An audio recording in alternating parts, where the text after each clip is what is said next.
Andaontsika ampifantoka ny momba antsika rehetra ampelantanan'Andriamanitra satria izany no anton'izao fotoana izao. Ahafahantsika rehetra manana fifantohana tanteraka amin'Andriamanitra eto sy rehefa miala eto ihany koa dia mbola Jesosy Kristy no ifantohantsika rehetra. Hivavaka tsika arany ray tsara indrindra Andriamanitra mandrakizay. Andriamanitra tompon'ny teny farany amin'ny fiainanay. Andriamanitra mahay ny zavatra rehetra.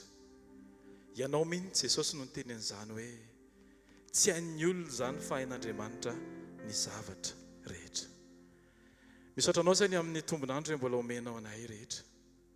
Misaotra satria ianao no mitantana anay ka tonga soamantsara amin'izao fotoana izao zay Andriamanitra mba andre ny teninao, andray ny teninao, hiaina ny teninao. Raisinay ho tombony lehibe amin'ny fiainanay Jesosy ny fotoana tahaka an'izao satria fantatra efa fanehoanao ny fitiavanao anay matoy ianao mbola miteny ho anay tsiraray avy. Eto izay Andriamanitra dia ampifantoka ny momba anay rehetra, na ny sofinay, na ny fonay, na ny masonay, na ny mikasika anay rehetra aminao irery ihany. Ianao nefa nanoloranay ny fonay sy ny momba anay. Tsy anay intsony ny tenanay Andriamanitra fa anao tanteraka izahay. Dia eto ny anehoanay ny vavolombelona izany fanolorany tena izany Andriamanitra. Eto ny anamafisanay ihany koa Jesosy Kristy fa ianao no tompo sy mpamonjy ny fiainanay. Ka rehefa ho tapitra ny fotoana eto dia tsy hiova ny fijoroana ny tsiraray avy fa mbola ho tafafantoka aminao hatrany Jesosy Kristy. Ny teny izay horenesina, ny toriteny izay horenesina iainana aoka tsy ho fahalalana fotsiny izany anatin'ny sainay Andriamanitra fa aoka ho fiainana mba hahafahany andavanandronay maneho anao Kristy. Ary hita fa velona tokoa ianao satria velona eo amin'ny fiainanay ny teninao.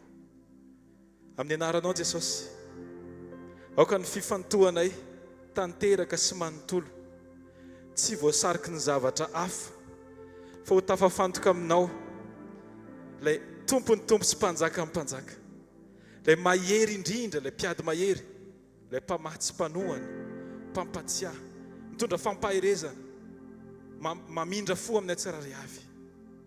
Aoka ny fifantohany momba anay rehetra, ny fanantenanay, ny finoanay miankina tanteraka aminao. Ilay hatrizay. Amin'ny anaranao Jesosy, misaotra anao zahay ny amin'ny herinandro izay afaka natrehana rehetra, ny amin'ny andavanandro, ny amin'ny fizahanttoetra, ny amin'ny fitsapana izay tsy maintsy ny lalovanay satria reny no anehoanay sy ampafantaranay ny tenanay fa mila anao zahay Jesosy.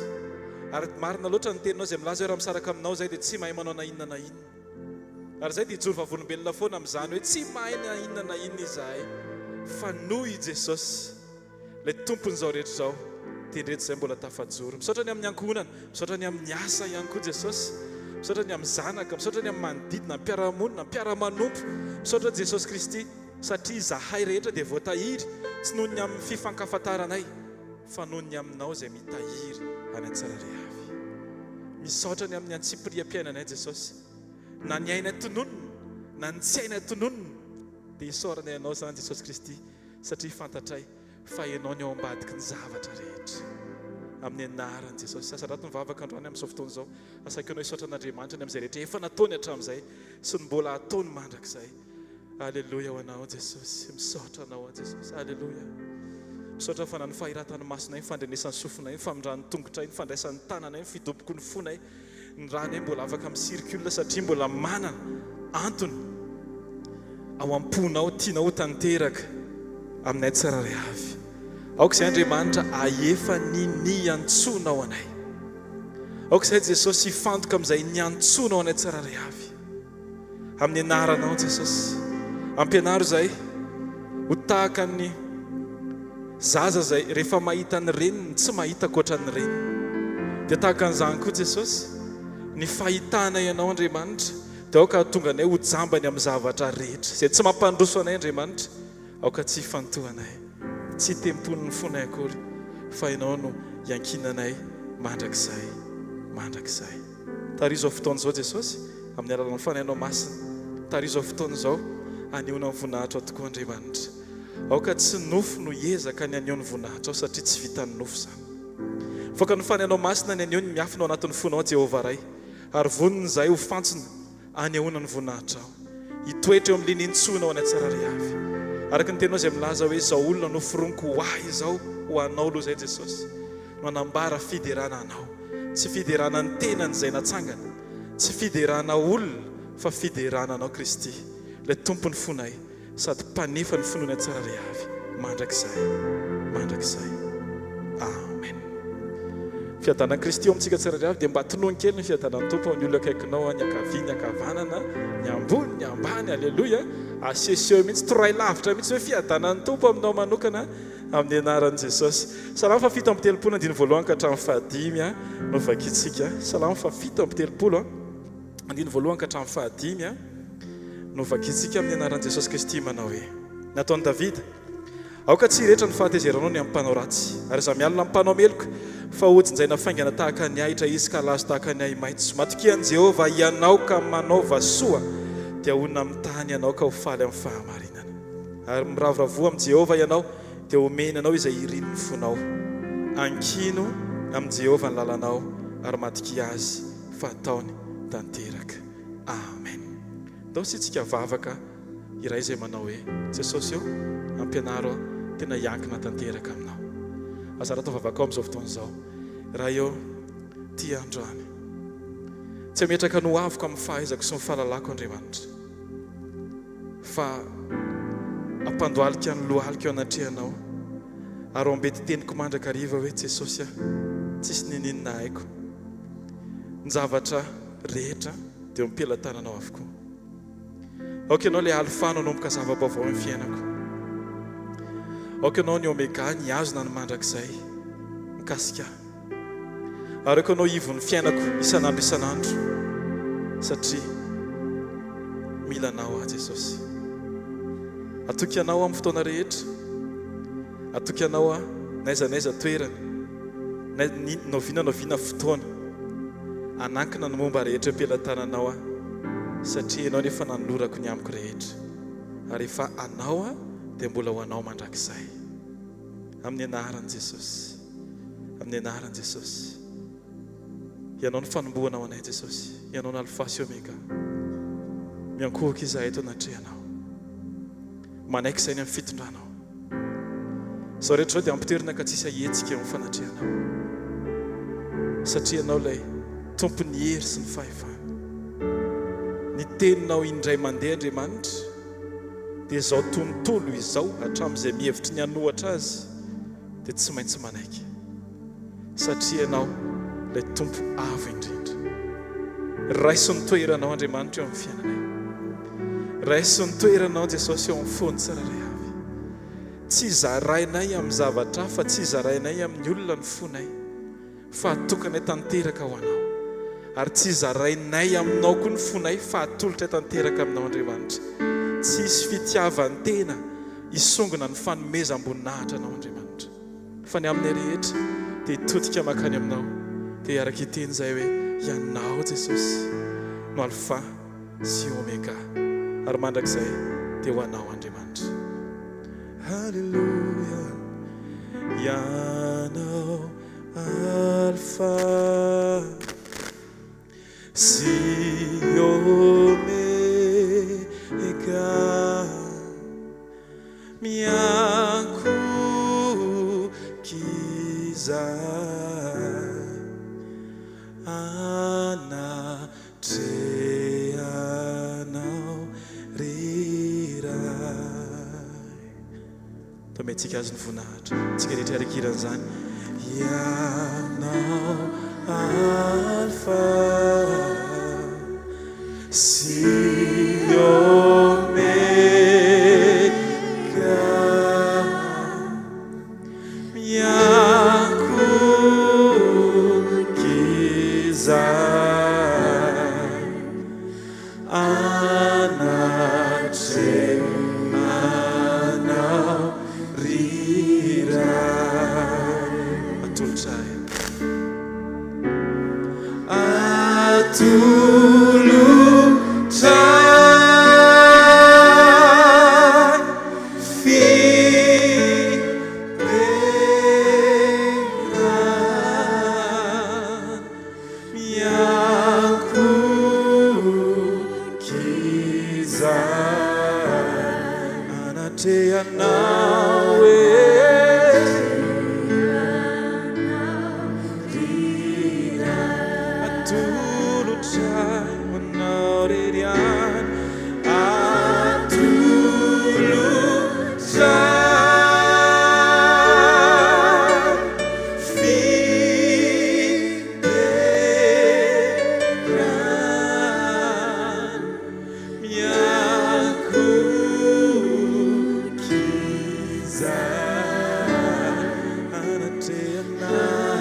Jesosy fa tsy misy fiandrianana tsy misy fahefana tsy misy fanjakana akoatranao eo amin'ny fiainanay Andriamanitra raiso ny toeranao Andriamanitra mandrakizay dia hideranao zay Andriamanitra na maraina na atoandro ninona zavatra atrehanay Andriamanitra dia ny fiderana ianao tsy hiova mandrakizay Andriamanitra tsy ny kalitaon'ny zavatra miseho Andriamanitra ny amorona ny kalitaon'ny fiderana tsara ry avy fa ny fideranay Andriamanitra dia mifamatotra aminao ilay tsy miova omaly anio ary mandrakizay Jesosy Kristy eto ianao Andriamanitra raiso ny toeranao Jesosy sokafa fotsika tsara ry avy androany ako fotoana anankiray ty mihoatra no ny famahanao ny varavaran-kely isa-maraina hidiran'ny masoandro no anokafanao ny fonao hidira ny fahatsaran'Andriamanitra ary ny tena mety aza varavaran-kely fotsiny sokafana fa mivaravaram-be adanatanao enatrehan'Andriamanitra satria Jesosy ny fahazavana izy efa nilazan'izany eo amin'ny filazantsarany Jona 2:22 zao izy fahazavanaina dia tonga izy anazavany amintsika tsara ry avy atonga antsika tsy hisy aloko ny fihodinana fotafajoro eo amin'ny sitrapon'Andriamanitra isan'andro isan'andro.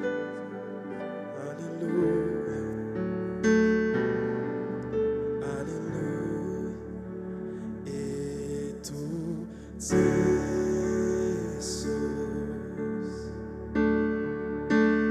eto Jesus.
Manelingely fisinao amin'ny fiainako Andriamanitra dia aoka hiala avokoa Jesosy Kristy zany netahitako lalina Jesosy ninona mety anelingely ny firaisako aminao Andriamanitra na ohatra hoe zavatra nazatra na sy tiako taloha dia laviko zany satria anao ny tiako Andriamanitra ny fiasan'ny devoly ny lalana makany amin'ny fahotany mety hoe mbola tsy fahotany izy aloha fa lalana makany dia efa laviko zany satria ny fananao masina mitoetra ato anatiko mba ahafahako manana ny teny fahalalana afahako tsy mandeha any amin'ny lalana fahaverezana fa mitoetra ao anatin'ny sitraponao Andriamanitra. Ianao no tiako hitoetra tao am-poko Andriamanitra. Raha sitraka ao dia teneny izany ao anatin'ny fonao hoe Jesosy ianao no tiako hitoetra tao am-poko. Tsy ilay olona sendra hitako iny fa ianao Jesosy no tiako hitoetra tao am-poko. Satria hatramin'izay namboarinao ny foko. Araka ny tenao ny boky mitoroteny eo ny mandrakizay dia efa nataonao anatin'ny tsirairay avy. Efa nomaninao ny fonay Andriamanitra ho fitoerana tsara, hitoeran'ny fanahinao masina mba ho anisan'ny olona maivana sady zaka ny fany masina izay. Aoka izay tsy hitondra tena tahaka ny vato be eny amin'ny rivotra mitsoka fa hitondra tena tahaka ny sachet eo anatrehan'ny rivotra mitsoka. Mora hoentin'ny fany masina, zaka ny fany masina amin'ny fotoana rehetra. Alleluia, manao Jesosy.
Jesosy tsy misy avelako mahasaraka naminao Andriamanitra fa ny fifaliako teo aminao mandrakariva. Alleluia, alleluia, alleluia, alleluia, alleluia,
Andriamanitra dia tsy mahay maniry ny zava-panahy.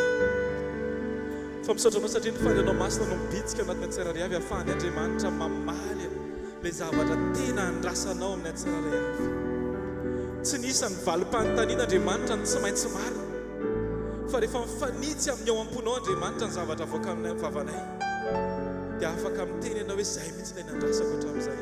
Dia ny fanirianay Jesosy dia ka ny fanenao masina no hiteny amin'ny alalan'ny vavany amin'ny tsirairay avy.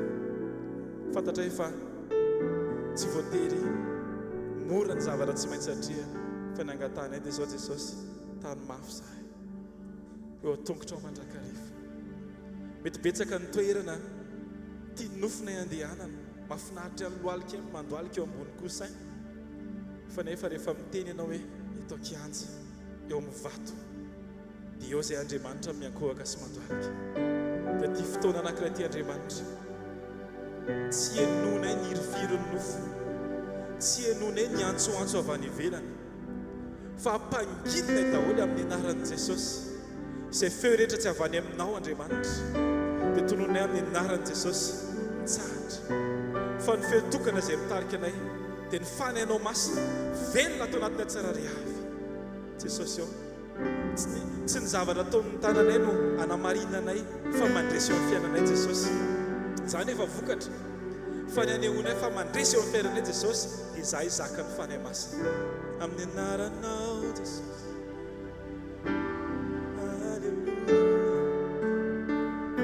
Nasarotra za ny lalana makany andanitra, makany andanitra, mafisetrana tsy maintsy lalovako, tsy sakanay tsy hoazy. Nasarotra za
Don't you get loose fun?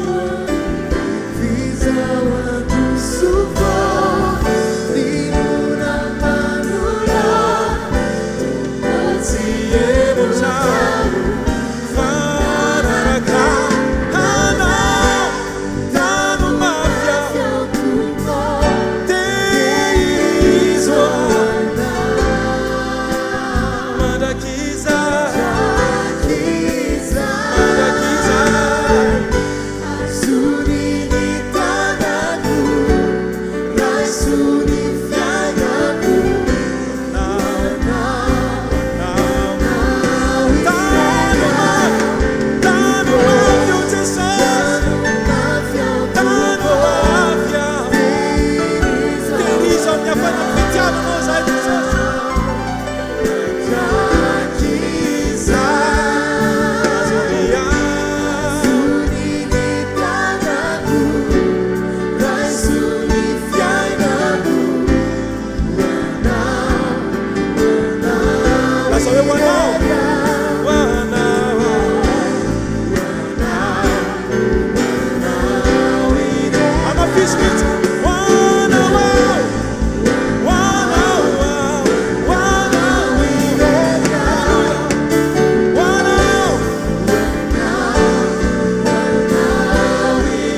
tompo sy mpanjaka amin'ny mpanjaka.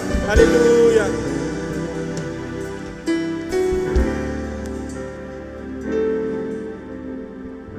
Alleluia. Tikanao no fahofa ny tananao any amin'ny lanitra isotra ny mpanjaka sy tompony tompo. Tiako ho fantatro fa raha misy tokana omembonahitra eto hatramin'izay androany ary ho mandrakizay dia Jesosy Kristy tompo rery any. Izy le tokana mendrika ho amin'ny fideratsika, izy mendrika ho amin'ny fiankofatsika, izy rery no ankalazaina, ny anarany no asandratra ary no ny heriny mahatoy izao anao. Mba fantatro ve fa na nietsika ho androany azy dia tsy vokatry ny fahaizanao na fahalalanao satria teo eo ianao, fa noho ny famindram-pony sy ny fitondrany mampijoro atsika amin'ity takarivo ity ka mahatonga ny fotsika hira hoe Jesosy ihany, Jesosy hatrany ary Jesosy mandrakizay. Halleluja.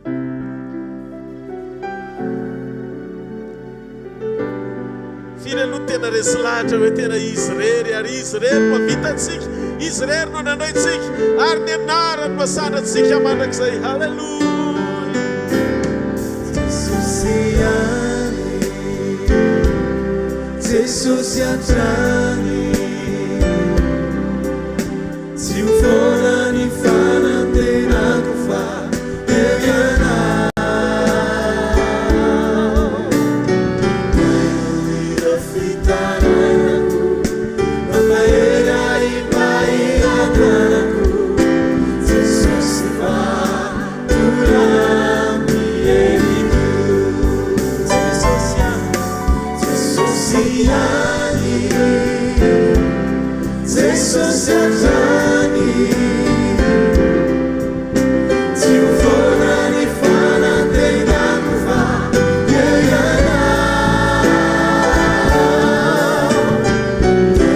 Mahery fitarainako, mampahery imahiatanako, Jesosy fatorany eriko.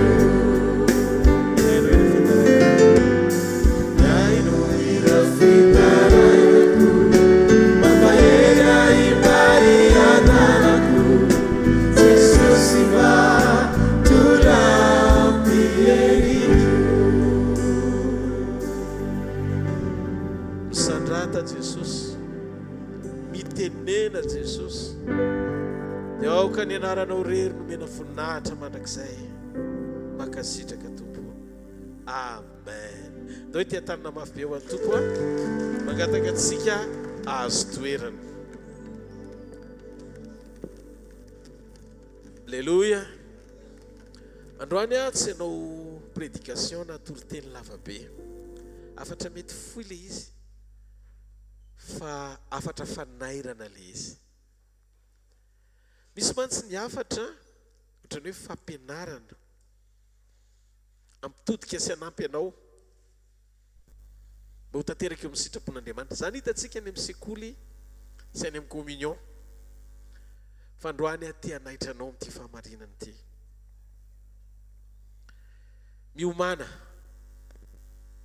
fa ho avy tampoka Jesosy. Miomana fa ho avy tampoka Jesosy. Ny fahatokavan'i Jesosy tampoka dia tsy hoe tonga tsy nampiomana izy. Andriamanitra tsy Andriamanitra mamely tampoka zany hoe tonga tampoka izy dia tavela izay tsy niomana, fa mampiomana anao izy. Dia zavatra mahafinaritra amin'Andriamanitra, naseho nireo endrim-pamantaram-piomananao eny ivelany sy ao anatinao. Endrim-pamantarana anankiroa maneho fa tena ho avy tampoka izy. Tsy hoe ho avy, tsy ho ela, tsy hoe ho avy fotsiny, fa raha ireto famantarana ireto dia toy ny hoe afaka tonga rehefa avy eo izy. Ny finoantsika ry havana, ny finoantsika an'Andriamanitra dia tsy finoana miompana amin'ny hoe miandry Kristy fotsiny sika, fa miomana dia ny androantsika eona amin'ny Kristy satria manana antoka fa miaraka aminy dia ny ety ambonin'ny tany. Tiako fantatrao fa tsy izay rehetra nahita an' Jesosy, tsy izay rehetra nahita an' Jesosy dia miaraka amin'i Jesosy. Misy mahita azy, mahalala azy, fa tsy miaraka aminy. Ny tanjontsika dia ny fanaiky aminy, hiara-dalana aminy, hiaina ao anaty fiombonana aminy sy ny ho iray aminy. Fatary fa ny ten'Andriamanitra dia maneho fanairana antsika ny amin'izay zavatra rehetra ho avy. Efa nambaran'i Jesosy sy ny mpamina ny tany aloha fa tena efa akaiky sy ao anaty fotoana sika miaina sy mahita ireo fanehoam-pamantarana iomanana fangana fa tsy tokony ho variana intsony isika zanak'Andriamanitra fa efa tena akaiky ny fiverenan'i Jesosy ary mila miomantsika ao anaty fovonina ho amin'ny fotoam-pakarana amin'ny mahafiangonana antsika. Rehefa miresaka mikasika momba ny fanehoam-pamantarana sy ny fanairana dia matetika be dia be ny matahotra. Androany tsy hoe ampitahotra anao, fa tsy maintsy manaitra anao manaitra anao mba hiomana isika isam-batan'olona. Fa ny manana anao tsy amita tena ka atoritory ao anaty otana fahazaran-dratsy intsony, satria tsy fotoana izao atorizantsika intsony na ampareniremana antsika, fa izao ny fotoana tsy maintsy hifoazantsika. Efesiana 5:4-7 izao no voalaza ny tenin'Andriamanitra. Efesiana 5:4-7 ozy izy: koa izany no ilazany hoe mifoaza ianao izay matory, ary nitsangana maty dia hampahazavanao Kristy. Mampatsiahy ty tenim-pamarinana kreativy ny zavatra misy sy mitranga amin'izao vanim-potoana iainantsika izao. Ao bokin'ny Amosa 5:7 ny tenin'Andriamanitra dia manambara an'izao amin'ny 7-9 manao hoe: tsy manao na inona tokoa Jehovah Tompo raha tsy efa milaza ny heviny amin'ny mpaminany mpanompony. Liona no mierona ka izany tsy atahotra. Jehovah Tompo no miteny ka izany tsy aminany. Andriamanitra tia andefa ny vinanitsika. Vinany, ho lasa vinany ianao, isaina ny zava-misy marina manoloana ny zavatra trehanao hitan'ny masonao misy fandraisany amin'ny fiomananao ara-panahy. Ao anaty fahatakarana manondro ny fahakekezana izany fotoana izany sy ny fidirantsika ao anatin'izany vanim-potoana izany mihitsy androany. Izy tsy Andriamanitra mamelo tapoka hoy ato eo, fa manaitra sy mampiomana foana izy mandrakariva amin'ny lafiny maro atomombana tsara ny fiomanantsika mba ho vonona. Mahafantatra anao hoe fa ndray ny mpimasony eto ambonin'ny tany tsy tokony sy antony na kely azy avoazona ny fonao ao anaty, tsy andrandra ao anaty fifaliana, fitsarana sy fiadanana. Ny fisiany zany fotoana sarobidy zany dia niona antsika mpampakatra sy nantsika antoka, fa ao aminy isika androany mitoetra ao aminy, tanteraka ao amin'ny sitrapony, miaina amin'ny fahatahorana azy, mijoro ho vavolombelony teny fahamarinany, manomana ny fotsika ao anaty ho fantsony fitiavany, hiaina amin'ny vokatry ny fanahy ary joro ho vavolombelony teny fahamarinany. Fotoana izao tsy atoritoriana intsony ao anatina toe-posy fomba fiainana ratsy na koa tsy araka ny sitrapon'Andriamanitra mbola hiafenana fa tsy fohina fahazaran-dratsy. Mety azy ho dioviny teny faingana mialahy amin'izay zavatra rehetra tena hoe tsy mifanaraka amin'ny sitrapony sy mampalahelo azy, aza mangatakandro ny amin'ny fanitsiny teny tokony ho raisinao mba hafany fanamasina miasa ao anatinao, anovanao le karazan'olona mety amin'Andriamanitra, miaina n'ilay atao hoe fiaina am-baovao, miverena amin'ny fahamarinana, miverena amin'ny fahamarinana, miaina amin'ny fahamasinana. Jereo ny zavatra mitrangy nisy fotoana avariana fa rehefa mijery an'ireny famantarana eny amin'ny lanitra eny ianao toy ny hoe volana mitarendra, toy ny hoe eclipse, dia hoe miverina isaky ny fito taona na miverina isaky ny misy arandraindray ohatra ny hoe tsy miverina eto tany io raha tsy manodididina any amin'ny fahavalopolo taona any, isaky ny valopolo taona, isaky ny 50 taona. Fa za reto tena miteny aminareo fa tato ato reo fanehoam-pamantarana ao amin'ny teny, reo fanehoana zany zavatra zany eto ambonin'ity tany ity dia manomboka mifanesesy presque isam-bolana. Tena miteny aminareo hoe matetika mila ho isam-bolana. Raha miresakitsika izao tamin'ny volana juillet lasa teo fotsiny, dia fanehoam-pamantarana efa horono nitranga tamin'ny volana juillet, jolay, dia miverina tamin'ny volana aogositra ity le izy. Zavatra mitranga tamin'ny volana août ity fotsiny zao tena miazakazaka be ny fanehoam-pamantarana voalazan'ny ten'Andriamanitra. Vaovao hitantsika, hitany masontsika hiainantsika eto ambonin'ny tany, raha mbola toy nofinofo tamin'izany ireo zavatra nolazain'i Jesosy hoe zao niseho any aparany, dia ireo zavatra nolazainy 2000 taona lasa ao Matthieu 7:20 dia tonga réalité zava-misy hiainantsika androany.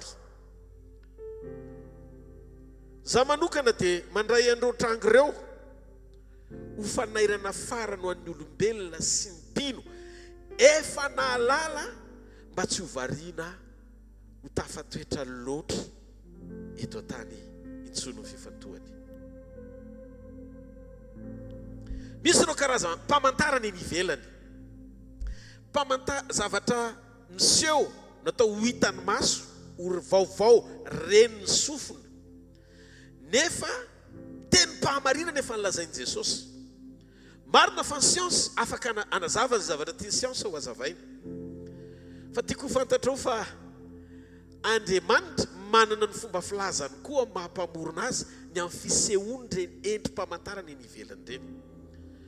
Tato ato zao dia miseho ny tranga hafahafa, misy zavatra miseho eny amin'ny lanitra, ary zavatra miseho eny amin'ny lanitra dia azavainy siantifika hoe tranga tsy dia tena mpitranga matetika fa tsy indraindray tsy hoe isan'andro ny hitantsika azy, fa arakaraky ny sehoany ireny tranga ireny tsy indraindray no anazavany Baiboly ny zava-miafina ra-panahy ambaran'ireny zava-misy ireny. Ary ny tenin'Andriamanitra dia manambara fireno izy dia famantarany ny andro farany, maneho ny andro ny tompo sy ny fiverenany avokoa. Raha dinitsika ohatra tamin'ity volana ity fotsiny, ity volana mbola tsy mifarany ity, sy mipredira koa manambara koa ny siantifika ny zavatra hitranga amin'ity volana ity mialohan'ny farany volana. Jerinareo izay vaovao zay fa miparitaka maneran-tany. Ny 20 aogositra lasa teo ty taona 2020 ity, volana misy antsika mbola diavintsika androany fa mbola tsy tapitra, dia nisy teto ambony tany ny fanakonan'ny volana ny masoandro tanteraka, eclipse total. Zany hoe nitakonan'ny volana amin'ny andro atoandro ny tany zava-misy zany, ary ny ainan'ireo tany amin'ny faritra zay ny anjadiny zany ny aizina amin'ny atoandro. Ny 20 volana aogositra ho avy zao ndray amin'ity taona ity dia voalaza fa iseho eto an-tany indray ny endriky ny volana toy ny rà mbola tsisy meno ohatr'izany ny volana amin'io andro ny 20 ny volana ody io. Reo zavatra rehetrarehetra io nefa rehefa jerena dia afaka anana proof ara-tsientifika ny mpandalina ilazana n'izay zavatra tia no lazainy. Fa maha-kristianina tsika kosa nefa ry havana dia tsarytsika misaina ihany joela toko 7 andiny fanaky amin'ny 30 andiny 7 azafatika hatramin'ny andiny 4 joela toko 7 andiny 7 hatramin'ny andiny 4 ozy izy ny tenin'Andriamanitra ary anisy fahagagana eny amin'ny lanitra sy aty amin'ny tany Andriamanitra ny anaony io dia raha sy afo ary setroka mitakosina ny masoandro ho ampodiana ho aizina ary ho volana ho rà alohan'ny atokavan'ny andron'i Jehova zay sady lehibe ny mahatsiravina. Ianao zany raha fa mijery an'izany ohatry misaina ianao hoe tena tokony homana fa tsy manapoka zany Andriamanitra fa maneho zavatra Andriamanitra mba hafeno ny fepetram-piombonako ionako amin'Andriamanitra. Amin'izao zany tsy tokony isy zavatra eto an-tany antotoana fo na mpahamesatra anao tsony na mbola isy zavatra ahatazona anao eo amin'ny nofo ka hatonga anao amotsitra ny famonjena sy tsy tafahazona ny mandrakizay.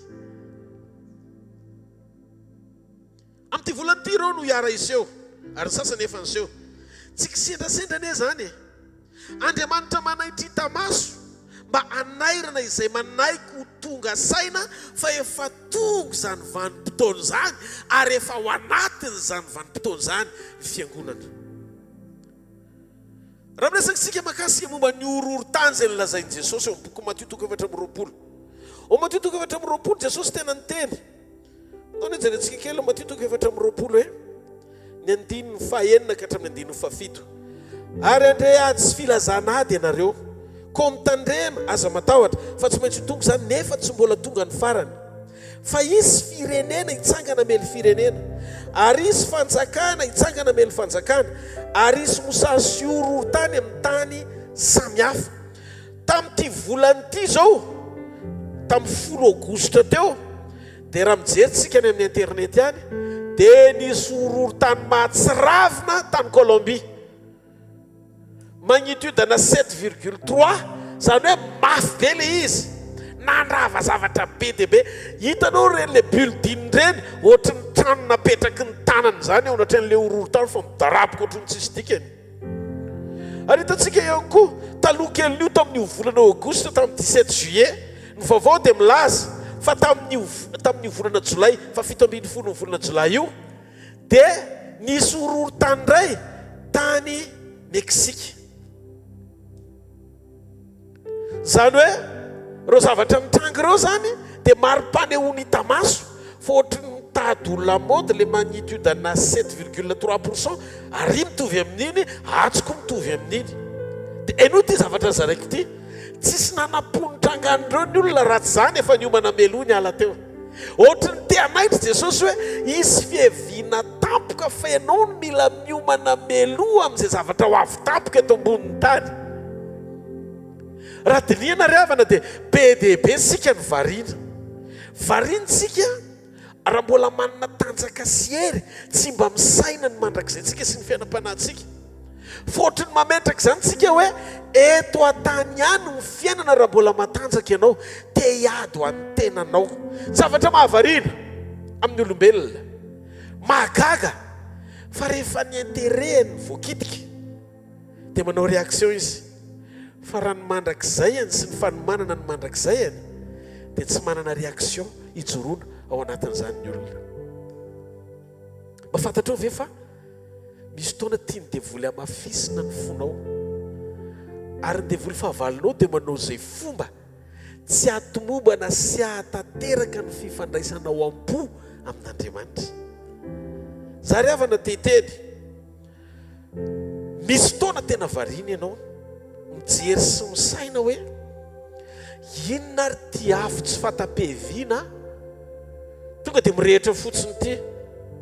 Ny tany Frantsa zao farany teo tany Bordeaux dia ny ala 4 hectara mirehitra fotsiny tsotro zao. Dia ny vavolombelona lazain'ny olona dia tsy fantatra le afo fa avy any ampovoany any dia mirehitra. Tsisy olona hoe nanipy afokasika na nampirehitra tamin'ny briquet fôtony afolatsaka ho azy mirehitra dia mandoro an'ilay tanàna.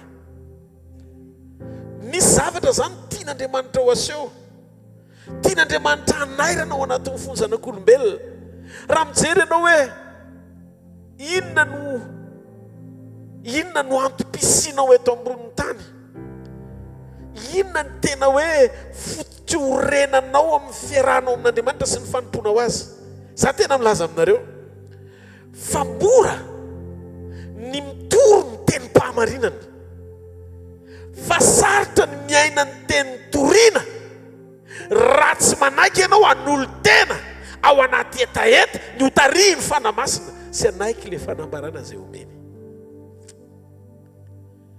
Jereo ane mefony fotoana zany zao vavolombelona tsy mila ohatrany hoe nisy éclipse totale teto ambony tany dia misy faritra une partie ohatra hoe any amin'ilay tany mety maizina taty amintsika fa ny tany États-Unis ohatra ny nazava dia tany amin'ilay mazava nahita ilay izy ohatra zany tamin'izay orany trangany dia mbola mety misy tsy nahita ary misy nahita. Fa ny fahafoizan'ny fotoana eto ambony tany miara-miaiko hoe mahafony fotoana vao vetivety ianao zavatra ataonao mbola ohatrany hoe tsy vita akory, efa adiny 3 sady iny dia lasa ny fotoana. Hitanareo Jesosy nefa ny teny Mateo 24:2 zao nolazain'i Jesosy, misy misento eto ambonin'ny tany miaina sy mampiaina ny sitrapon'Andriamanitra, ary io fisentony io ny fahatsapandreo olombitsy akarina, ny alehibe amin'ny fampahoriana tsy maintsy aretany ao amin'ny Kristy.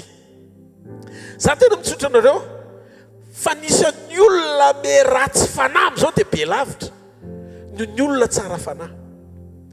Tereny zava-misy sy ny fiainana ny olona iaina eo amin'ny ofo ary vokatry ny fampahorin'ofo dia lasa misy fotoana aranofona ny fanompoana azy. Zay no mahatonga ny filazantsara diso raha tokony tory an' Jesosy dia mitory ny tany amin'ny anaran'i Jesosy, satria fandresen-dahatra diso ny ao anatin'ny mpitarika. Tsy Kristy ampiandandrana ny olona apakatra azy, fa Kristy eto tany hita analaza amin'ny fanitrana. Dia ino eny e? Rehefa ty amin'ny tany mahantsy mitoriany zany filazantsara zany dia misokatra ny sain'ny olona anatena ny tanan'Andriamanitra. Olona resy lahatra ny ampiasa an'Andriamanitra hita azy, fa tsy olona resy lahatra amaly antsony azy fijaliana atongavan'i Jesosy amonjy azy problema an'Andriamanitra tsy edena fa mandrakizay very. Ny fiainam-panahintsika mila mitodika mahatsapa ao anatsika ny asarobidy ny fisitsika eo imason'Andriamanitra. Fataro havana fa io fisentony io ho an'ny olom-boafidy, satria me manomboka alamody ny fiarahan'ny lahy samy lahy sy ny vavy samy vavy, me manomboka miparitaka ao anatin'ny génération ny famotehana tiany Satana atao iankina ny tanora amin'ny zavatra hafa ankoatra n'Andriamanitra, amafisy ny devolo ny fo ao anatin'ny addiction sy fiankinana amin'ny zavatra mahadomelona. Hitan'Andriamanitra fa misy anefa reo vitsy izay miaritra tsy manao fanao izao tontolo izao, fa miompo ao anaty fo iray miandrandra ny fampakarana sy fiverenan'i Jesosy, satria rehefa tsy manao ny fanaon'ny olona ianao dia ahiliky ny olona, dia ianao tsy maintsy manapa-kevitra na hanaraka an'i Jesosy na hanarak'olona.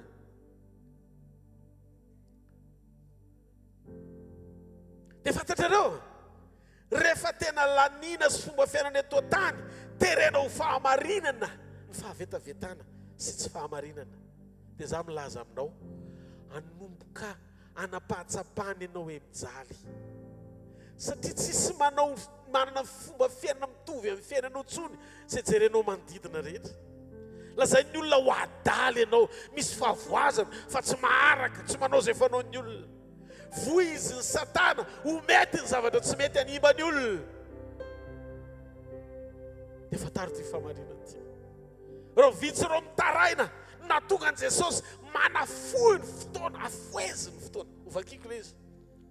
ary raha tsy efanao foezina zany andro zany dia tsy misy noa fovonjena fa noho ny olom-boafidy dia afoezina zany andro zany. Noho raha olombitsy voafidy miaina ny sitrapon'Andriamanitra, tsy manao fanao n'izao tontolo izao, miaritra ny faharatsiana rehetra, dia ozy izy Jesosy ho afoeziko ny andro. Etreto kitian'Andriamanitra ny fotoana afoezina. Jesosy manafoy ny andro dia voly mamafa ao anatin'ny sainao fa mbola manam-potoana ianao sy andro mbola ahafahana manao izay tianao atao. Teny aminao le tompon'ny aina sy tompon'ny fotoana ny manafoy ny andro, mba hiverena ny fangana amalina ny fisentondra ho vitsy anisa atao hoe olom-boafidy mitandrina sy manao ny sitrapony, miaritra fanenjehana, miaritra fampahoriana, miaritra fanoliana, miaritra satria ao amin'ny fony ny ao amin'ny papakatra ny hifankahita amin'ny Jesosy amin'ny fotoana hiverenany. Dia Jesosy ho afoeziko ny fotoana satria arakaraky ny amafy ny fampahoriana sao ireo vitsy efa manano olo tena sy tafatoetra niaraka tamiko, ironako sy ho voatariky ny maro anisa hivily lalana any amin'izay lalana tsy tokony ho alehany satria tsy ankasitrahako. Tiako fantatro ny fiangonana tamin'ny vidiny lafo ny fitiavan'i Jesosy ianao tamin'ny nandatsahany. Aza ny fitiavany zany mahatonga azy mbola maniraka anay hanambara aminao miverena amin'ny fahamarinana, mijoroa amin'ilay tena antom-pisina ilan'i Jesosy ianao. Ny eto an-tany mandalo fa izay manao sitrapony maritra mandrakizay. Tsy mila resen-dahatra amin'izany ianao, zava-misy hitan'ny masonao zany ary ananantsika borofo fa mefoy ny andro. Lay milaza fa anafoy ny andro manao sy milaza fa ho avy apakatra ny fiangonany. Be ny hoateny ataontsika hoe rehefa miresaka tsika dia hoe ho avy ony aniny dia tsy tonga tamin'iny fotoana iny dia zao no hoatenin'ny olona be ho avy ohatra ny filazan'i Jesosy hoe ho avy fanoharana fitenin'ny olona tsy mino zany. Fa za miteny aminao okomailo fifamiazakazaka ireo fanehompamantarana hitatsika eo ivelany mba hanomeza ny antsika toe-po-mpamantatra fa tsy hainao anatina tsy fijoroana ho famantarana ho an'ny hafa fa hiveriny Jesosy. Ny olombelona tsy misy zavatra eto tany ka ho mandrakizay. Miomany ianao rehefa nandray famonjena dia miangavy azono ny fiainana mandrakizay. Miedy ny ady tsara amin'ny finoana ozy Paoly Timoty 2:9-12 azony ny fiainana mandrakizay. Ary ny anankiray faharoa dia ilay famantarana ao anaty. Io ny tena ngezabe. Jesosy dia nilaza amin'ny Matteo 7:20-12. Ozy Jesosy hoe ary noho ny habetsahany tsy fankatoavan-dalàna dia hiamangatsika ny fitiavany maro. Hiamangatsika ny fitiavany maro. Tena mbola ratsy lavitra noho ny fahitantsika famantarana rehetra ety ivelany. Tro zavatra nitranga voalaza rehetra ireo izay voatanisa teo aloha, ny zava-misy rehefa miamangatsika ny fitiavana ao anatinao. Raha sanatria ka mangatsika ny fonao tratra ny fangatsiapo ianao dia tadidio fa misy antony mahatonga an'ilay fitiavan'Andriamanitra tsy voatahiry ao anatinao. Inona ny mahatonga an'ilay fitiavan'Andriamanitra tsy mirehitra ao anatin'ny mpino? Satria motivation dia mbola misy fanahiana tafatoetra amin'ny fitiavana an'izao tontolo izao. Dao fa meko anao toko sy andininy mba ahafahantsika manana discernement matanjaka manitsy faingana ny fanoloran-tenantsika eo anatrehan'ny fanompoantsika an'Andriamanitra. Io mety 0,005 tsy dia hita loatra fa le izy mibahana sy mitondra satria fanahy mampiasa le izy. Dia raha voenao tsy tonga saina eo am-panompoana midélivre ny ao anatinao dia tafajabaka ao anaty fanahiana ao anaty fanompoana hoentiny mamona ihany fa mampiasa ny Kristy fotsiny. Atsakany an-tanany izay mandray. Mila fantatsika ty fahamarinana ity. Jaona 1:2 efa mivakiko teto foana le izy fa averiko tsy makaleo le izy fa mahafinaritra aza ty zao tontolo zao na izay zavatra eo amin'izao tontolo zao raha misy olona ty zao tontolo zao dia tsy ao anatiny ny fitiavana ndray ny fitiavana ndray tsy hoe teraka avy amin'ny fahalalana ndray ilaina ny tenim-pahamarinana zaraina ohatr'izao anitsy ianao ao anaty ahatonga sainantsika ahafahantsika mahalala ny vesatry ny fitiavantsika azy ho ambony sy mihoatra lavitra noho ny zavatra rehetra ilantsika azy tsy tiaka moa tompo ozy izy ny andiny fahinambiny folo fa ny zavatra rehetra eo amin'izao tontolo zao dia ny filan'ny nofo sy ny filan'ny maso ary nyreka momba izao fiainana izao dia tsy avy amindray fa avy amin'izao tontolo zao ihany tena ambarany momba ny andiny fafito ambiny folo mandalo zao tontolo zao zao fiainana izao sy ny filany fa zay manao ny sitrapon'Andriamanitra ny maharitra mandrakizay zao zany ny fangatsiapo dia tsy zavatra mitrangatranga ho azy fa matoa mangatsika any amin'ny tompo ny fonao dia mafana eo amin'izao tontolo zao izy zay zany hoe le hafananasiantsika fotsiny no mifandiso fa raha maro toerana amin'ny Kristy ny hafanam-ponao dia mangatsika eto amin'izao tontolo zao ianao inona ary le ao anatin'ny fo maneho ny andro farany mahatonga an'ilay fangatsiapo tsy tena mafana ho an'Andriamanitra ao anatsika pino Timoty faharoa boky ny Timoty faharoa toko fahatelo ny andiny voalohany ka hatramin'ny andiny fahadimy aoko fantatrareo fa ny aparany any dia isy andro mahory fa ny olona tia tena tia vola mpandoka tena mpiavonavona miteny ratsy tsy manora isireny tsy misaotra tsy manady izay masina tsy manam-pitiavana mpanontolo fo mpanendrikendrika tsy mahompo loza be tsy tiany tsara mpamadika kirina mpieboebo tia ny fahafinaretana mihoatra noho ny fitiavana an'Andriamanitra ohatrany manana ny endriky ny toe-pana araka an'Andriamanitra zany nefa mandany heriny ireny koa dia alavivo ahoana ny alalana an'izany ny famantarana ao anatin'ny fonao eo anatreny fandraisan-dahatra ao dia maritra ny fahafahanao mametram-panontaniana ao am-ponao hoe mbola mahafana ve aho voalohany mitombo ve ny fiainam-bavakao raha mitombo ny fiainam-bavakao dia tafatoetra ny hafanana ao anatinao tia miresaka amin'Andriamanitra ianao mana fiainam-pitokanana miona amin'Andriamanitra ianao ve tia tenin'Andriamanitra so dia efa bobongolo le baiboly fa tsy niraisina mihitsiny na mbola vaovao be fa tsy nivakiana mihitsy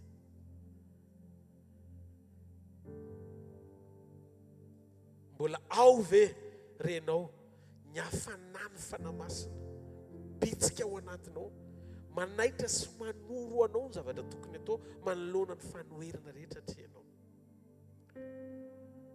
mbola mitoy izany ve sa tsy ianao ve tena efa voafora tsara amin'ny mamona tafatoetra tsara ao amin'ny Kristy efa nanontany ve ianao fa tena vitanao mametraka ny fisiana ho toy tsy misy eo anatreny fiandrianany sy ny voninahiny ary ny fanatrehany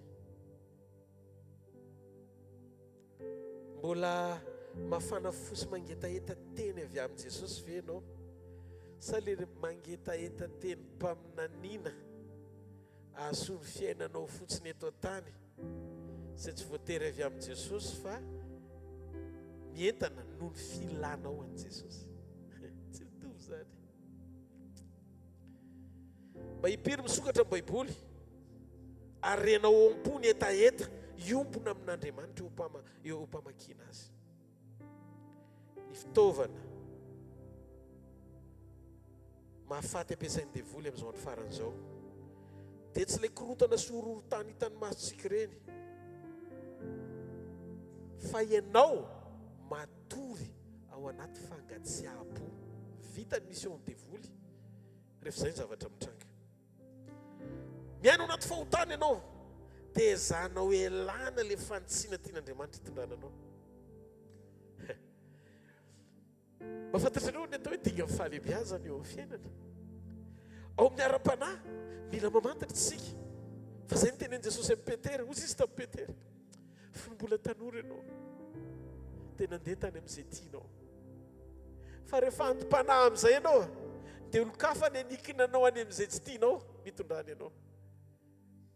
Izany hoe ny fahanterana sy ny fahalehibiazana dia midika fampanekena ny ao anaty iaina ny zavatra tsy tianao fa asain'Andriamanitra iainanao. Mizaha toetra mifonao izy mba hamoranao anana ny lara-pameny, hampangina ny lara-pamenao.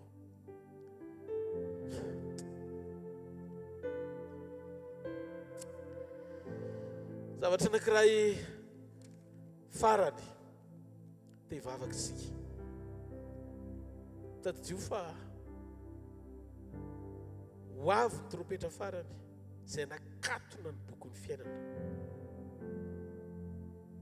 Io ilay fotoam-pitsarana. Io ilay fotoam-pitsarana. Misy ny fikatonany manokana ho anao ary misy ny fikatonany ho an-daholobe. Rehefa hijoro Jesosy tapitra ny fiainana eto an-tany, ho eny amin'ny raha ho any lanitra izy, tsy miseho amin'ny endriky ny mampamonjy azy intsony izy, fa mijoro amin'ny mampitsara marina azy. Satria ny fiovantsika eto an-tany ahatonga ny sofintsika ho sensible na atsilo iaino ny feon'ny trompetra sy ny feon'ny arkanjelin'Andriamanitra. Rehefa hiverina ny mpampakatra ary ny atonga ny masontsika hifankahita aminy, dia vokatry ny faneketsika ho vainy ao anaty maharitra. Alleluia. Amin'ny faharetana ny anovany antsika ao anaty, fa ndray mpimaso ny anovany antsika eo ivelany. Ny olona liana mandreny feoany any dia ny eto an-tany mazoto miresaka aminy no andre azy rehefa miverina izy. Magaga, lanitra ny tianao atongavana hiarahanao amin'Andriamanitra. Feto an-tany ianao tsy te hiaina fiainan-danitra nefa ianao te ho any an-danitra.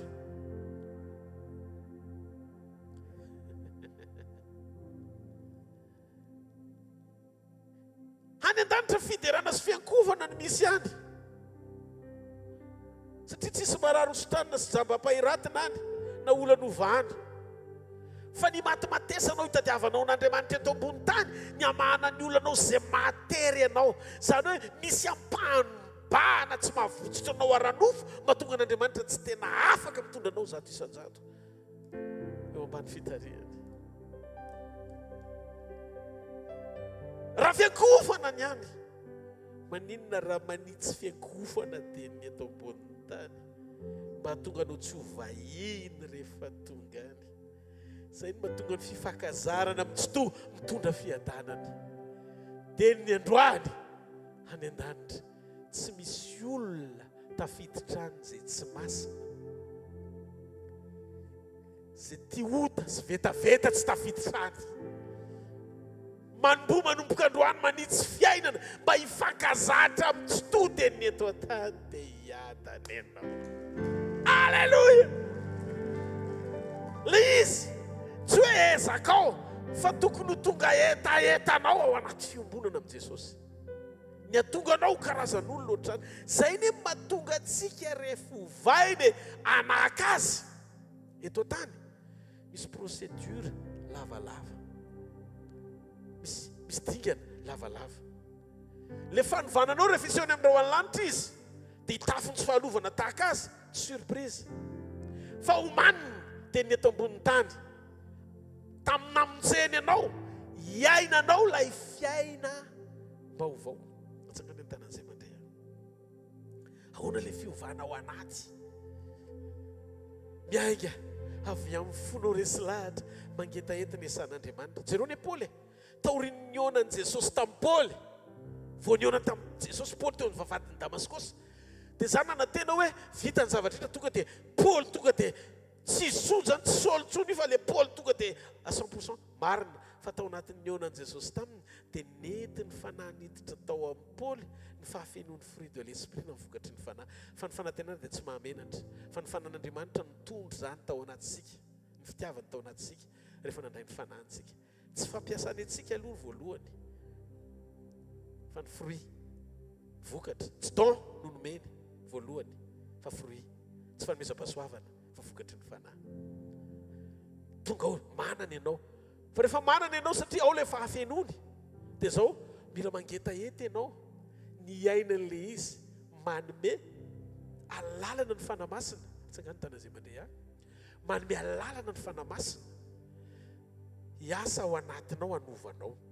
Tsika rehetrarehetra reto tsisy olona mahay miaina ny sitrapon'Andriamanitra sy ny vokatry ny fanahy amin'ny alalan'ny ezaka ara-nofo amin'ny maha-olombelona antsika. Satria zava-panahy zany. Fa izay no mahatonga ny fanahy masina atao hoe parakletos. Tonga izy ho mpanampy ianao. Ianao mila mamelona an-tsafidy ny etaentanao. Iaina n'ilay fiainam-baovao izay noraisinao tamin'ny nandraisanao an Jesosy. Taoko milamina be mihitsy. Jereo Paoly amin'ny Romanina 7. Misy fotoana Paoly taoriany efa mpitoroteny efa apôstôly. Dia zao nataon'ny apôstôly Paoly, hozy izy Paoly hoe tsy ny tsara izay sitrako ny vitako fa ny ratsy izay tsy sitrako. Zany manam-pirofo mbola mitoetra ao amin'ny nofo ihany aho. Zany hoe na apôstôly vao ositra ny tamin'ny Jesosy jamba nampahiratina azy izy Ananiasy ny ran'Andriamanitra ampahiratra azy dia olona mbola olom-baovao izy ara-panahy ao anaty. Fa ny ainy mbola ny aina tamin'ilay maha olona taloha azy mila fanovana. Zay mahatonga amin'laza misy processus, misy dingana sy lalana arahana ahatonga anao hiova, ahatanteraka an'ilay fanovananao tanteraka hifanaraka amin'ilay zava-misy sy réalité ao anatinao tamin'ny fahateram-baovao. Dia io Paoly ihany natsapa vao omby niaraka amin'ny Kristy teo amin'ny hazo fijaliana. Raha tsy manaiky-omboana ianao zany fanombohana zany maharary. Misy zavatra zao mbola ekenao fa mety ary mampalahelo. Ndraindray azy amarinao fa avy amin'ny Jesosy nefa fandresen-dahatry ny nofo manaiky fotsiny ianao vitanao hoe mety. Nao anatina ministera azy. Vao fitaka tamin'izany matoa mijoro vavolombelona zany. Arakaraky ny nandrosoko tao anatin'ny ministera no zahako toetra mifoko nahitako hoe ty le tepoka tian'Andriamanitra mbola nitsinaka e. Fa tamin'izay nekeko lalana mety hitarihany aho. Nefa kay ny saiko tafiditra sy nofo misaringotra mitondra tsy nahalibra azy. Dia zao mila omboany le manombo an'iny mafy be miombo ny titra, ombona ny voninahitra olombelona, omboana ny nofo miantehitra amin'ny fahasoavany sy ny fanomezam-pahasoavany fotsiny. Omboana misy karazana kipitson-javatra tsy apozinao mila omboana tsara. Dia hozy izy Paoly vao ombo niaraka amin'ny Kristy teo amin'ny hazo fijaliana amin'izay aho. Zany hoe tanteraka teo amin'ilay fepetra mahafeno ny anahafany an'i Kristy izy. Dia hozy izy le fahavelomako amin'ny nofo zao tsy za tsono velona fa Kristy velona ato anatiko. Zany hoe lasa réaction etsika normal ho an'ny Paoly hitarafa ny hafan'i Kristy ny fisiny. Azonareo amin'izay rehefa feno ny fepetra sy tanteraka iainanao ny fiainam-baovao mora kely ny andrenesanao an Jesosy hoe verina izy ary amin'ny fotoana iverenany tonga dia miseho hita maso amin'izay le fanovana ao anaty le kristy ao anaty ihany no miseho nofo eo ivelany raikitra rao fa tehaka ho an'ny tompo alleloia tsisy ezaka tsika ilay izy fa faneketsika fotsiny dia gaga ny olona mahita anao tenenan-dratsy ianao dia mitsika dia ino le nytenen'ny tompo tamiko satria be dia be ny ratra ny ainako teo amin'ny fiainako nanomboka tamin'ny fahazazako mandra-pahalehibeako ohatrany lasa zary fiainako mihitsy nohatra ny tiaka defense kely ho anazy any foana rehefa misy zavatra mitranga satria misaina hoe tsisy olona afaka hiaro ana olona afaka hevitrako oatra ny tenako dia zao nataony Jesosy tamiko Rodolphe raha mbola mora maratra ianao dia tsy mety ho tanteraka mihitsy ny fahafahanao misitraka ny fahafenono ny fahavelomako ao anatinao tomany ahako hoe to rehefa namasina dia nandohalika nangataka tamin'Andriamanitra inonareo tsy mety rehetrarehetra ireo ohatrany hoe adala kely zany dia nomeny Jesosy daholo le sary rehetrarehetra fafao reto fafao reto fafao reto zany natao hoe fibebahana satria nidingana faratapony indrindra amin'ny sekoly ny fanompona tsy nirana hitonanareo ho ao amin'i Jesosy aloha fa za mihitsy mila ampifandiny tena azo antoka fiafan'i Jesosy zao nefa elanelana kely raha tsy mitandrina ny fisian'ny toriteny ampiavaka azy amin'ny toritena satria tsy nantsontsika hitoro ny fijoroantsika fa hitoro ny sitrapon'Andriamanitra tanteraka satria raha mitodika ny olona hijery ny fijoroanao mety misy fetra fatra mahavoafetranao folombelona ianao fa rehefa izy ny torianao dia izy ny fefarany fanahafana fatsainao zay mahatonga amin'ny Paoly nyteny tamin'ny mpino tao Korinto Korintiana voalohany toko faharaka ambin'ny folo andiny voalohany manahafa tahaka ny hanahafako an'i Jesosy manana tahafina hanahafanareo aho fa raha miseho le tsy tokony ho tahafina avy amiko mandana mijery azy fa izy no manana ny fahafenona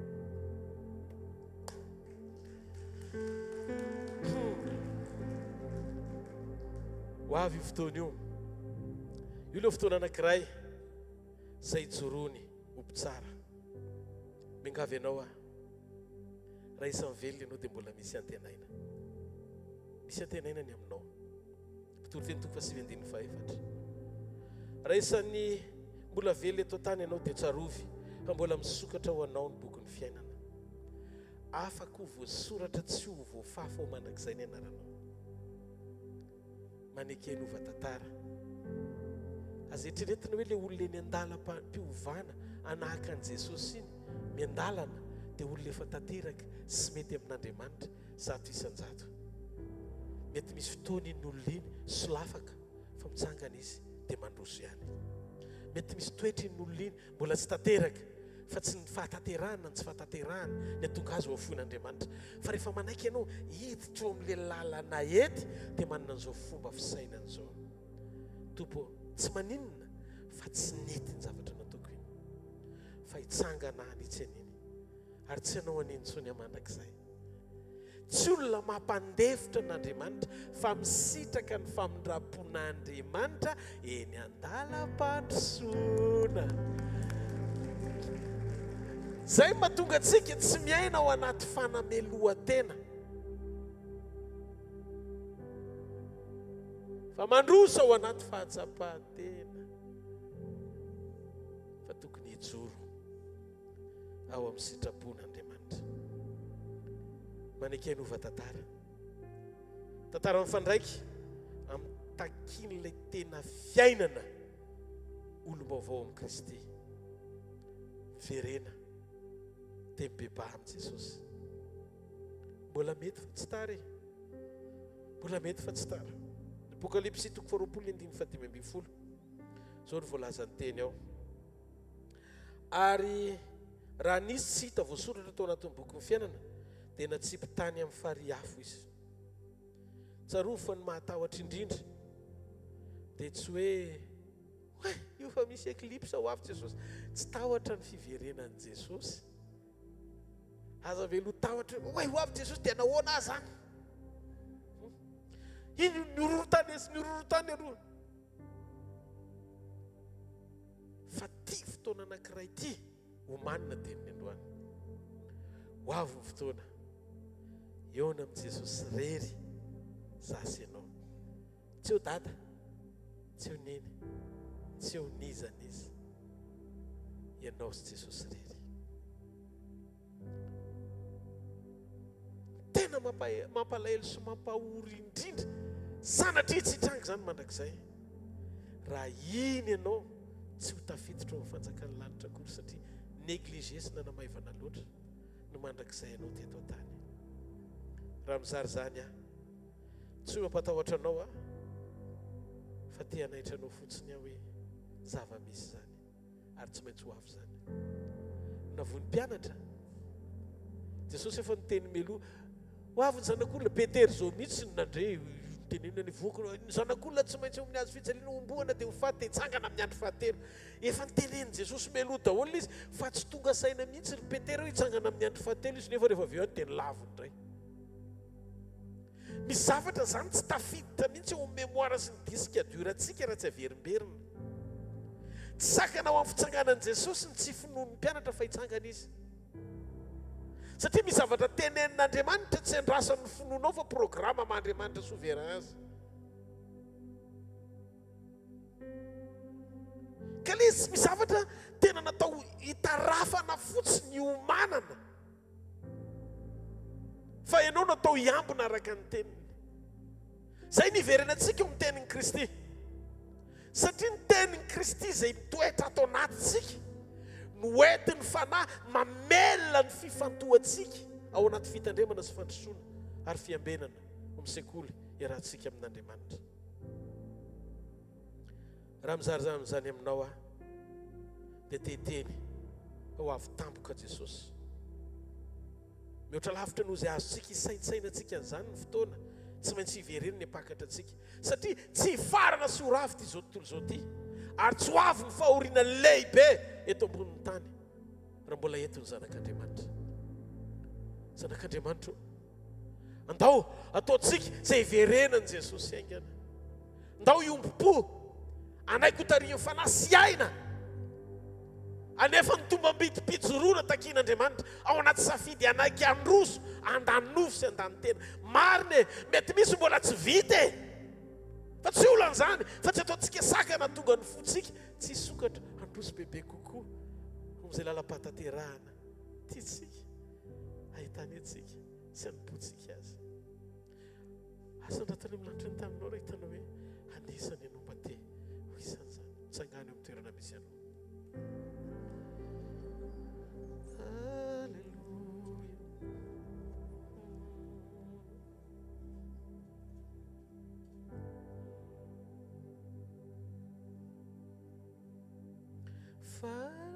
Fara izao no toy izao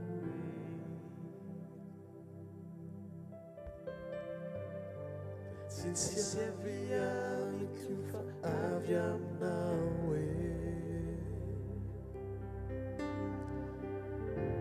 zao lay tsinotsinona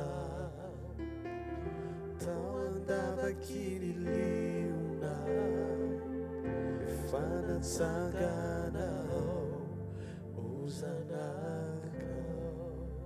Fara izao fara izao no toy izao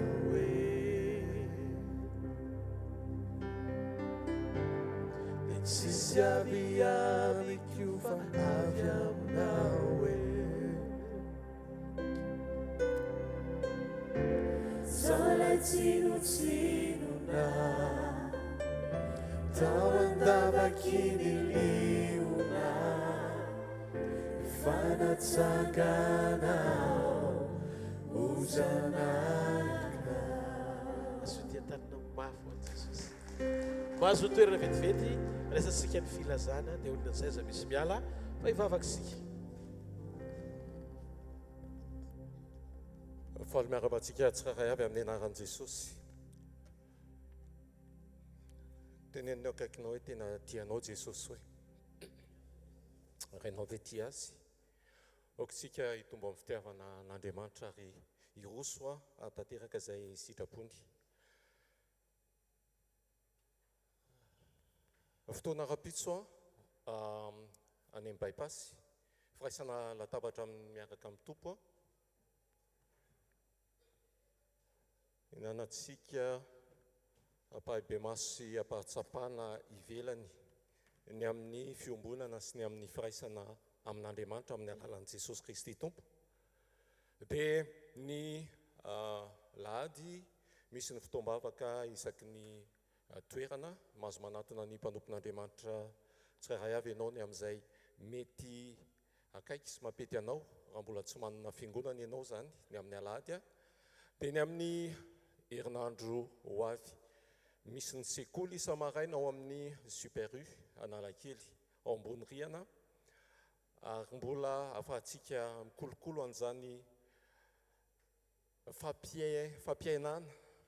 fampiainana ny tenin'Andriamanitra zany satria teny tsy horenesina fotsiny fa tena ho tonga fanasy fiainana ho antsika tsirairay avy tokoa mba hiomanana ho amin'izay fotoana mety tsy ampoizina fa afaka hiomanantsika kosa nefa. Ny radio dia mbola mandeha ihany koa ao amin'ny 90 na eto Antananarivo ianao na any Mahajanga ianao na any Tsirabe ianao na any Tsirony Mandidy ianao dia afaka mangilatsofina sy manokatra ny fonao mandrakariva raha iainy ny tenin'ny fiainana satria mbola miverina ao anatin'ireny radio reny na any anatin'ny tambazotra tseratsera ihany koa izay tenin'Andriamanitra renesitsika ao anatin'ny herinandro mba afahantsika mampiaina sy mameno ny mombantsika rehetra ao anatin'izany teny zany mba tena hovain'ny teny tokoa ary hijoro atanteraka ny sitrapon'Andriamanitra. Ny ankoatr'izay manaona ny alakamisy sy pasteur sandratra teo ay veko fa maka vavolombelona any ako ay mbola tsisy ny lakamisy hony zany dia somatsika miverina eto. Alleluia. Ataontsika hitangana dia sotra an'Andriamanitra ny amin'ny fafana indray mbola nahatanteraka ny fanatitra, mbola afaka ny ray fo, mbola afaka nandreny teny, mbola afaka niantso an'Andriamanitra, mbola afaka manitsy mandrakariva sy mitandrina ny fiainantsika tsirairay avy noho ny amin'ny teny fahamarinana sy ny fanambarana mba hanova antsika tokoa zany amin'ny anaran'i Jesosy. Makasitraka anao zay Andriamanitra ray fa hainao ny mbola nitany tsirairay avy na tamin'ny teny, na tamin'ny fiarovana, na tamin'ny fahasoavana, na tamin'ny fitiavana, na tamin'ny famindrapo dia ianao mbola nanome anay tokoa ny fiainana mba ahafahanay mahatanteraka ny zavatra rehetra araka ny sitraponao voninahitry ny anaranao reriany ary misaotra ny amin'ny fahafahanay tokoa mahatanteraka ny fanatitra satria avy aminao zany ary sombiny avy aminao ny mbola arotsakay mba ho amin'ny fanotarana ny fanjakanao eto amin'ity fiainana ity raha ny ianao dia fahafenoana afa mariky ny fitiavana ihany koa Andriamanitra. Raiso ny fonay olay fanatitra mihoatra noho ny zavatra rehetra satria izany no ankasitrahanao ny teny fahamarinana manapaka sy hiainanay ka tonga anay anitsy hizatra tokoa ilay fiainanao amin'ny ampitso izany no miantoka ny ampitsonay tsy ho amitahotra fa aoka hitombo amin'ny fitiavana, aoka hitombo amin'ny etaeta tokoa amin'ny fiombonana aminao mba nirakitra sosy tsara aty anatinay avy aminao Andriamanitra no hoentinay miaina sy mijoro ho voninahitry ny anaranao. Dia tahio ny tsirairay avy mba ho fitaovana mahatokotokoa eo ampelantananao, ho fitaovana anehonao ny fahatsaranao sy ny voninahitra ao. Ny dera sy nylaza ny voninahitra teo anao rery any. Ilay Andriamanitra mendrika indrindra, ilay masina, ilay be voninahitra. Saotra, makasitraka, manandratra mandrakariva, aoka ho vatana feno anao, ho feno fanahy, mba ho mendrika tokoa ny dera sy ankalaza anao zahay. Dia makasitraka raha eo amin'ny anaran'i Jesosy. Amen. Taontsika hitehaka mafy be ho an'Andriamanitra, laisantsika ny vavaka. Alleluia. Faly ve nareo e? Atsakany an-tanan'izay faly androany. Miomana ho amin'ny mpampakatra isika. Amen. Hitsena ny mpampakatra eny amin'ny rahoanlanitra isan'andro. Le fotoana tena akaiky a. Tsisy nizaniza ho teo ampovoany eo fa Jesosy rery. Ary izay mahatonga anay manolotra anareo anazy. Jerevo izy, mpanjino izy. Fotoro tanteraka ny fahamarinao amin'ny teniny. Tsy hanary ianao io naizanaiza misy ianao. Izay tsy hain'ny olombelona hain'Andriamanitra. Izay tsy takatry ny saina vitany. Na tsy torintsika azy zany dia manaraka ho azy zany rehetrarehetra zany. Fa zao teneniny namana matsakaiza rapitso maraina ho an'izay afaka rehetra. Fa izy teny ho zaraiko rapitso hoe ny baibasy a, teny manokana tena mijoro ny fiainam-pananao. Parole le izy a, teny. Tsy jery olontsika, tsy jery mpitorontsika, fa hijeritsika sy hiaino sy zavatra teneniny tompo amintsika. Hafa ny mandray mivantana noho ny mijery eny amin'ny direkta. Tsy direkta ny nalefan'i Jesosy rehefa teo amin'ny azo fijaliana izy fa mivantana izy ny teo. Azo fitehaka moa ny tompo e. Dia okotsika arana foa tena ho tonga eo amin'ny fanatrehan'Andriamanitra. Aza atao ambany zavatra fanajanao an'Andriamanitra zany ary fanomezanao voninahitra ny anarany. Avovany amin'ny lanitra ny taninao dia misaora azy amin'ny fonao manontolo. Dia kasitraka anao zay Jesosy, te hisotra anao zay tamin'ny fotoana androany. Fantatro fa Andriamanitra mahatoky anao ary marina. Ireo tsiraiavy izay tonga eto amin'ity takarivo ity dia inoko fa miaraka amin'ny fo feno etaeta te andre sy fakahita aminao. Za mino androany fa fotoana spesial androany. Fotoana rehetra dia spesial daholy. Fa za mino fa ty fotoana androany ity dia misy olona eto natsonao ho tonga eto izy mba ho kasianao ny fiainany. Za mino fa ianao anasitrana marary zay tonga eto. Ianao anafaka ny rofo rehetra. Ianao anaisitra ny fanahintainana rehetra. Ianao anangana an'izay efa rava rehetra. Ianao anokatra lalana amin'izay varavarana mikatona rehetra. Ary ianao ilay Andriamanitra sady mitahiry ny ainay sy ny fiainanay no mitondra anay tahaka ny fanao izay avy nandresy foana amin'ny fotoana rehetra. Zany lazay Paoly ary zany koa no lazainay. Dia ankasitraka sy anome voninahitra anao zay Jesosy a, raiso ny voninahitra, dera, ny haja, ny saotra ambony indrindra tamin'izay fivoriana rehetra tanterahanay teto fiankofanay eo anatrenao. Tsy misy afa-tsy ianao rery Jesosy. Ianao ny fototry ireo fivoriana izao mandrakizay. Manjaka mahery, miasa mahery, maneho ny voninahitra ao amin'ny zanakao tsirairay avy. Mino aho fa voarainao zao vavaka izao ary omena voninahitra ny anaranao. Mandehana amin'ny anaran'i Jesosy fa ny tompo ombanao, ny tompo ampahery ianao, ny tompo hitahiry ianao, ny tompo Jesosy atanteraka eo amin'ny fiainanao tsara rehetra. Hitanareo ane Jehova ka iaronareo. Mpamirapiratra ny tavany aminareo ane Jehova ka midra fo aminareo. Anandratra ny tavany aminareo ane Jehova ka menareo fiadanana. Mandehana amin'izao herinareo izao fa ny tompo ampahery sy anoana anareo hatrany izy. Tsy ho irery zany ianao fa ho feno ny heriny sy ny fahatsarany ary ho feno ny fahasoavany koa. Tanao manokana izy ary atanteraka eo amin'ny fiainanao sitrapony rehetra. Ho an'ilay mitoetra misy izay fiandrianana mandrakizay ny voninahitra izay fahazatra amin'ny taloha indrindra ankehitriny ary azo mandrakizay mandrakizay. Amen. Dao ity an-tanana mafy be ho azy. Jereo ny masony eo akaikinao dia teneno izy. Zao no izy hoe ny fisiany Jesosy eo amin'ny fiainako dia misy lavitra noho ny fisiko.